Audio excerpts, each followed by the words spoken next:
How do you take care of your mental health?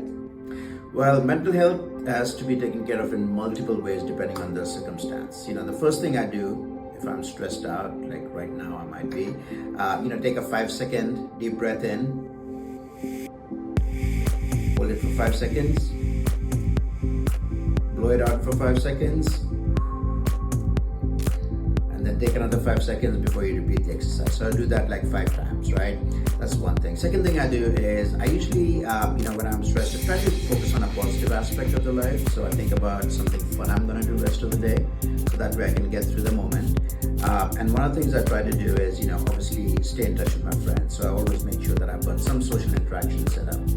And then finally, if none of those things are working, I can always go for a run. That's the beauty of running. You don't need to go to a gym. You don't have to do anything, get in a car or anything. You can just get up and go. So some of my tips and tricks for mental happiness.